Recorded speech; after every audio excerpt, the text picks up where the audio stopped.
আজকে আমি বাসি ভাত দিয়ে বানিয়ে ফেলেছি কুরকুরে। বাড়িতে আমাদের সবারই কখনো না কখনো বাসি ভাত এক বাটি দু বাটি থেকেই যায়। সেটা কখনো আমরা ফেলে দিই বা কখনো পোলাও বা কিছু করে নিই। তো আজকে আমি বাসি ভাত দিয়ে পাঁপড় করে নিয়েছি, যেটা কুরকুরের মতন খেতে লাগছিল। এখানে আমি এক বাটি বাসি ভাত নিয়ে নিচ্ছি, যেটা ফ্রিজে ছিল। এটা মিক্সিতে আমি পরিমাণ মতো 1 চামচ নুন দিয়ে একদম মিহি পেস্ট করে নিলাম। একটু জল দিয়ে পেস্ট করে নিয়েছি। ওর মধ্যে দিয়ে দিচ্ছি 1 চামচ কালো জিরে। তোমরা চাইলে শুধু জোয়ানও দিতে পারো। আমি ধনে পাতা দিচ্ছি, কিন্তু এর মধ্যে কারি পাতা দিলে বেশি ভালো লাগবে। আমার কাছে কারি পাতা ছিল না, তাই ধনে পাতা দিচ্ছি। বাচ্চা খাবে বলে এর মধ্যে আমি লঙ্কা অ্যাড করিনি, তোমরা চিলি ফ্লেক্স অ্যাড করতে পারো। আমার কাছে নুনের একটা খালি প্যাকেট ছিল, ওপরটা পুরোটা কেটে নিয়েছি।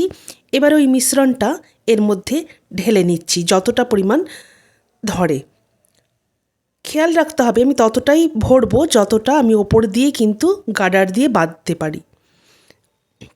এবার ওপরটা গার্ডার দিয়ে বেঁধে নিয়েছি আর নিচে একটুখানি কেটে নিচ্ছি। এবার দেখো, প্লাস্টিকের মধ্যে এইভাবে লম্বা লম্বা করে আমি এগুলো দিয়ে দিলাম। কারি পাতা দিলে অবশ্যই একটু কুচিয়ে নেবে, এইভাবে লম্বা লম্বা করে দিয়ে দেবে। রোদে আমি 2 থেকে 3 দিন ভালো করে শুকিয়ে নিয়েছি। 2 দিনেই মোটামুটি শুকিয়ে গেছিলো। তৃতীয় দিন সন্ধেবেলা আমি এটা ভেজে নিয়েছিলাম। একদম কুরকুরের মতন খেতে লাগছিল, এত মুচমুচে আর ক্রিস্পি হয়েছে। এটা খুব ইজি আর কোনো কেমিক্যাল ছাড়াই কিন্তু বাড়িতেই কুরকুরে বানিয়ে নিতে পারো।